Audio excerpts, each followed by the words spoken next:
अनादिकाल से दो रास्ते परमात्मा की प्राप्ति के चले आ रहे हैं। एक नीति का रास्ता है जिसे हम संन्यास मार्ग कहते हैं। ये रास्ता बहुत पुराना है और हमारे देश में बहुत ऊंचे ऊंचे संत महात्मा हुए जिन्होंने देश और धर्म की रक्षा की। नीति का रास्ता छोटा है, इसमें समय कम लगता है। नीति के रास्ते का साधक हर वस्तु का त्याग करता चला जाता है। ऐसा व्यक्ति घर बार छोड़ता है, बीवी बच्चे छोड़ता है, धन दौलत छोड़ता है,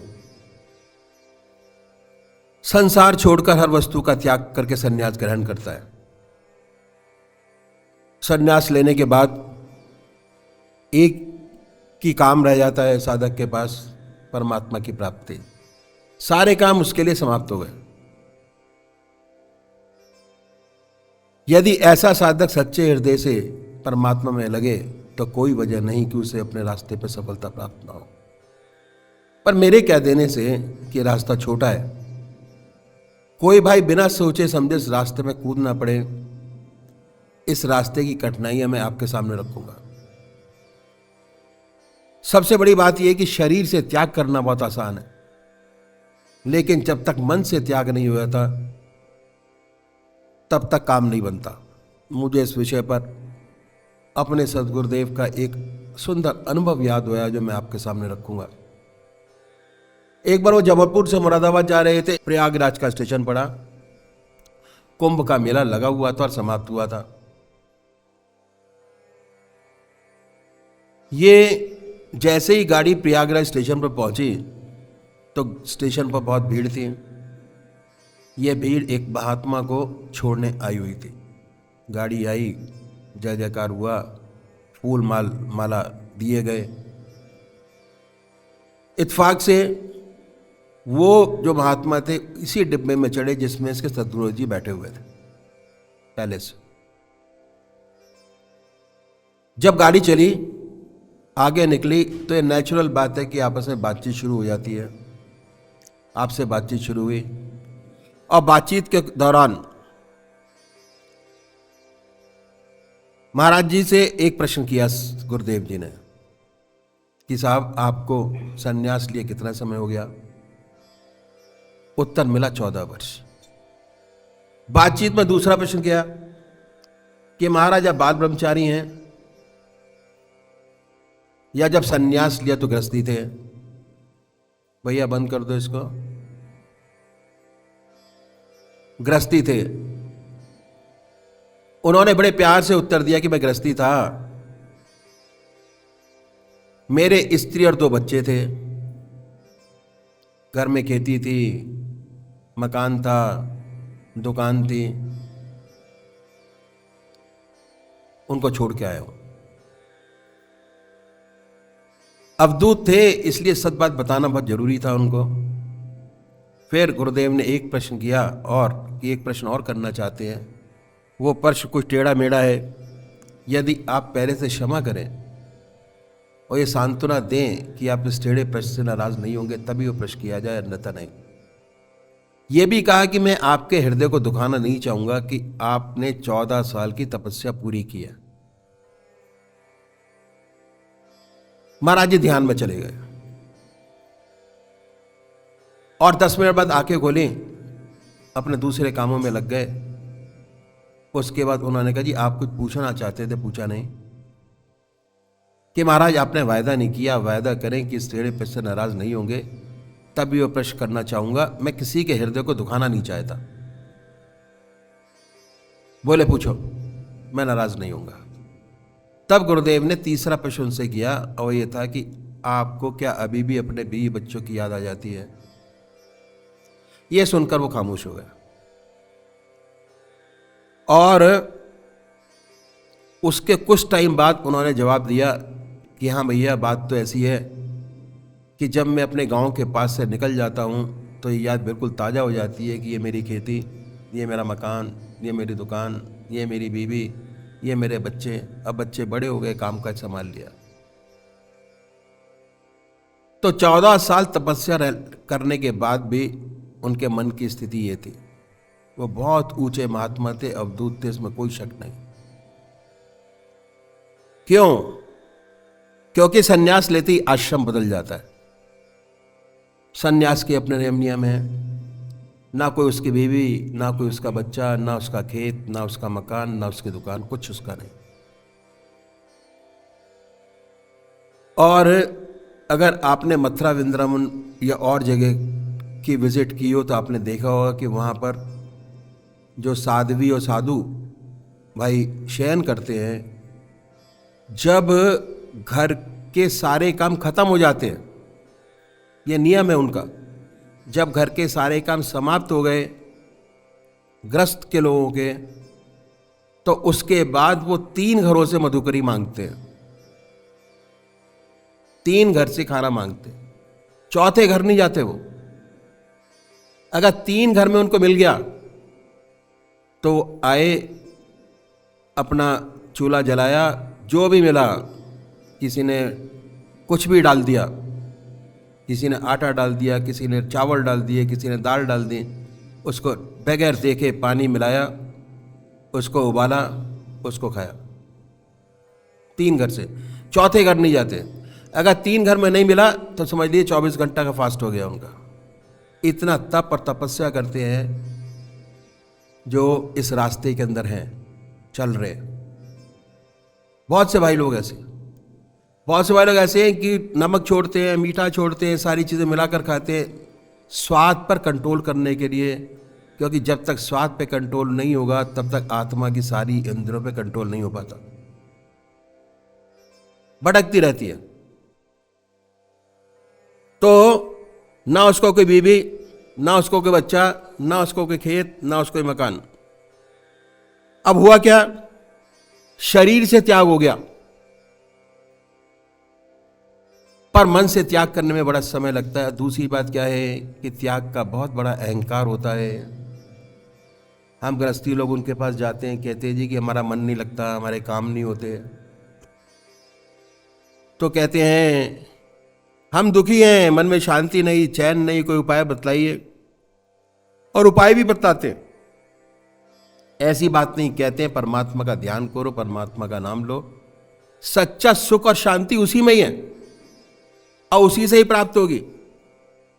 और हम लोग गृहस्थी करते भी हैं पर हो नहीं पाता, नहीं हो पाता तो मजबूर होकर चले जाते हैं। कहते हैं कि महाराज बनता नहीं, कोशिश तो बड़ी करते हैं। कहते हैं भाई आप तो गृहस्थ में हैं, ये रास्ता तो सन्यासियों का है, गृहस्थ का ही नहीं। तो ये मन के अंदर सूक्ष्म अहंकार पैदा हो जाता है, जहां अहंकार है वह परमात्मा नहीं है। दूसरी बात यह है कि ज्यादातर व्यक्ति किसी न किसी परेशानी में पड़कर दुखी होकर सन्यास ले बैठते हैं। ऐसे बहुत से केसेस मेरे सामने आए जो सन्यास छोड़ के ग्रस्त में फिर वापस आए। दुखी होकर सन्यास ले लिया और कठोर तपस्या शुरू की उन्होंने, आसन की सिद्धि, प्राणायाम, बहुत सारी चीजें। तो सन्यास लेने से उनका जीवन बदल गया। सन्यास के अपने नियम हैं, कठोर तपस्या, ब्रह्मचर्य, आसन की सिद्धि, प्राणायाम। बहुत से लोगों से तो बनता नहीं, और जिनसे बनता है वो कठोरता से अपने मन को साधते हैं, कठोर तपस्या। उसके बाद उनके पास रिद्धियां सिद्धियां प्राप्त हो जाती हैं। और ऐसे लोग संसार में आते हैं, उन्होंने एक को रिद्धि सिद्धि की झलक दिखाई तो सारा संसार उनके पास पहुंच जाता है रिद्धियां सिद्धियां से कमाल देखने के लिए। धीरे धीरे वो चीजें खत्म हो जाती है, क्योंकि जहां उन्होंने तपस्या की, तपस्या खत्म हुई, वो सारी चीजें डिसॉल्व हो गई, प्रणाम, काम। तो इस रास्ते में ऐसे महात्मा संसार में आते हैं सेवा करने के लिए। उनके काम, क्रोध, लोभ और अहंकार सुप्त हो गए होते, दब गए होते, अभ्यास के प्रेशर से पता लगता है कि इन पर काबू हो गया, वास्तव में हुआ नहीं होता, और जब संसार में आते तो संसारिक वस्तुओं से संपर्क होता है, वैसे के वैसे ही वापस चले जाते हैं संसार में। ऐसा कोई उच्च कोटि का बिरला होता है जो संसार का बड़ा कल्याण करता है, संसार से इसको बड़ा लाभ होता है। तो इस अभ्यास में दबाव शुरू से ही है। जैसे जैसे इस अभ्यास का दबाव है और उसके साथ साथ उसका रिएक्शन साथ साथ सामने आता चला जाता है, ऐसी बहुत सी चीजें हैं। तो हमें सोच समझकर सन्यास के रास्ते में कदम रखना चाहिए, और उन लोगों को जिन्होंने गृहस्थ आश्रम में प्रवेश कर लिया है सोचना ही चाहिए उनको। करोड़ पीछे एक दो नजर आते हैं, जैसे महात्मा बुद्ध जो गृहस्थी थे, संसार छोड़ के चले गए, परमात्मा को प्राप्त किया। 1000 पीछे 999 असफल होते हैं, ना उनका दुनिया रहती है ना दीन। ऐसी बहुत सी घटनाएं सेवक के सामने ही, जैसे मैंने आपको बताया, बहुत से लोग वापस गए। ऐसी हमारी धारणा हो गई है दूसरा कि हम गृहस्थियों के पास कोई रास्ता नहीं, बहुतों की रास्ता है। मंदिर जाते हैं, अपने इष्ट देव से प्रार्थना करते हैं, वापस आ जाते हैं। लगता है कि हमारी इच्छा पूरी होगी कि नहीं होगी। हमारी धारणा ऐसी है, बहुतों की धारणा ये कि 55 से 58 साल तक तो काम करें, 58 साल के बाद जब रिटायर हो जाएंगे तो भगवान का नाम लेंगे। 58 साल के बाद रिटायर हो जाने पर कुछ नहीं होता। आदतें इतनी मजबूत हो जाती है कि आप छोड़ नहीं सकेंगे। ध्यान करने की बात तो अलग रही। तो भगवान का नाम नहीं लिया जा सकता, शरीर जवाब देने लगता है। ध्यान करने की बात तो अलग रही। बड़ी गलत है ये भावना। अधिकतर लोगों की भावना कि 58 साल तक तो अपना काम करें, उसके बाद पूजा पाठ करेंगे, फिर नहीं होगा। बहुत गलत है। जो कुछ बनेगा आज बनेगा, अभी बनेगा। तो अब गृहस्थियों का रास्ता ही बहुत पुराना है, जिन्होंने हमें बुला दिया। बड़ा ऊंचा रास्ता। आपने राजा जनक का नाम सुना होगा। राजा जनक को विदेह कहते थे। कितना बड़ा राजा, उस जमाने में कितना बड़ा महात्मा हुआ राजा जनक, कि उसके जमाने के महर्षि उसके पास भेजते थे परीक्षा के लिए कि राजा जनक कह दे कि ब्रह्मज्ञानी है तो है, नहीं तो नहीं है। जब एक राजा ब्रह्मज्ञानी हो सकता है इतने कारभार होने के बाद भी, तो हम आप क्यों नहीं हो सकते? जरूर हो सकते हैं, जरूर हो सकते। तो ये रास्ता बहुत पुराना है जो मैं आपके सामने रखूंगा। इस रास्ते को कहते हैं इति मार्ग। इस रास्ते में अपने जीवन में हम सिर्फ एक चीज बढ़ाते घटाते कुछ नहीं, वो है परमात्मा का नाम। और परमात्मा का नाम एक ऐसी बड़ी ज्योति है, अगर सच्चे तरीके से हृदय में जागृत हो जाए तो अंधेरे को अपने आप दूर करती चली जाती है। जहां प्रकाश है वहां अंधेरा नहीं। वाल्मीकि महाराज महर्षि उल्टा नाम जपते जपते उतने ऊंचे महर्षि हुए कि उन्होंने रामायण पहले लिख दी, घटना बाद में घटे। ये ऐसा प्रकाश है, ऐसा उजाला है।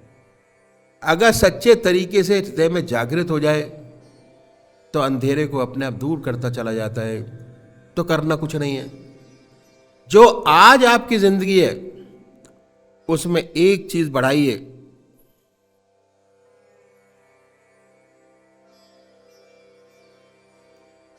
और इस रास्ते पे चलने वाले जो हमारे सद्गुरु हुए, एक के पीछे एक, उन्होंने परमात्मा को पाने के लिए, जीवन मुक्त अवस्था प्राप्त करने के लिए बहुत कष्ट उठाए।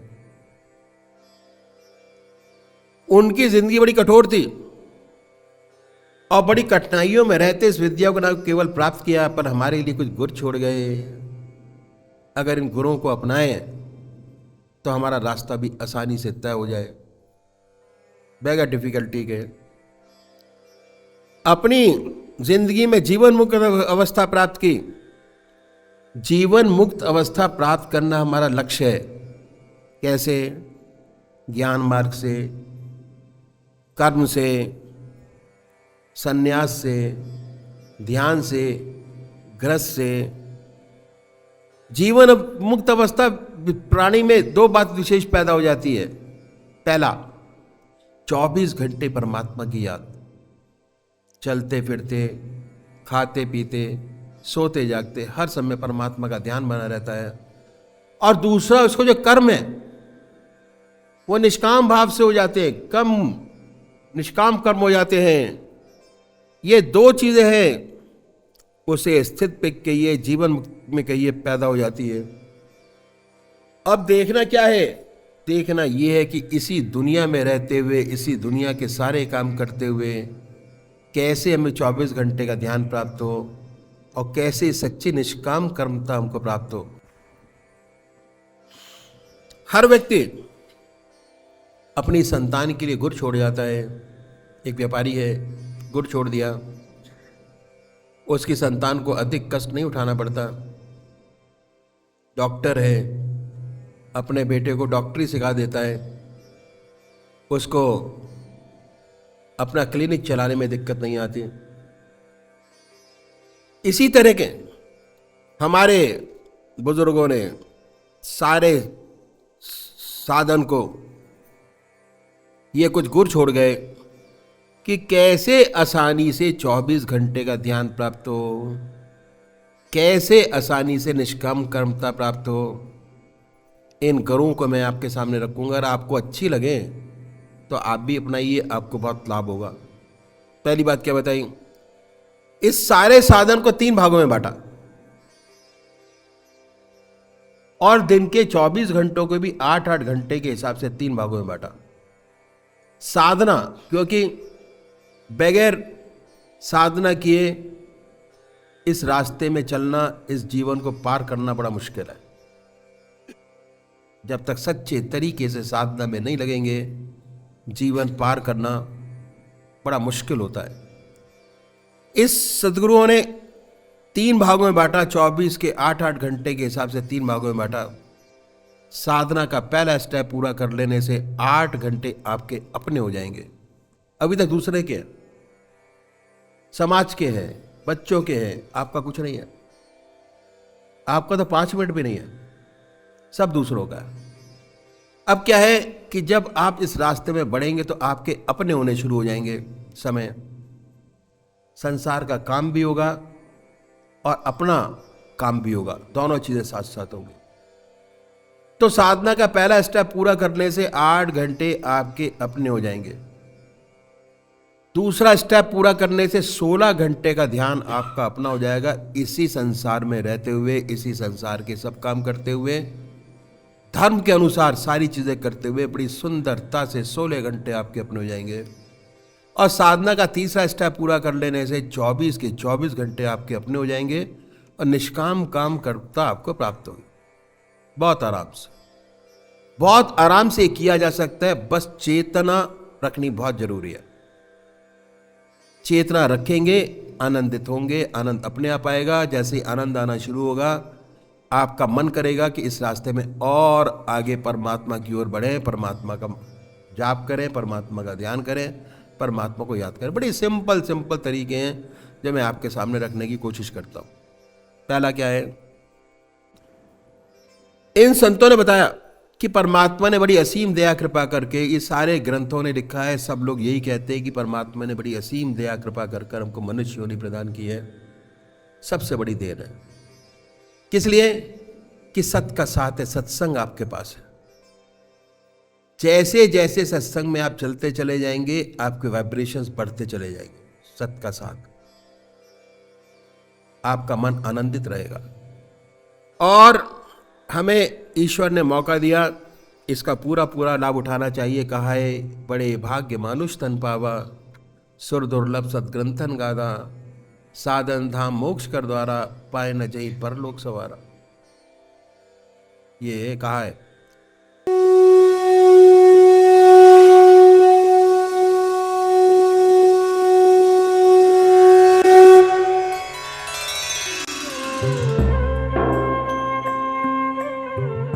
ध्यान योग के कार्यक्रम आनंद योग से निशुल्क जुड़ने के लिए संपर्क करें 9810239677।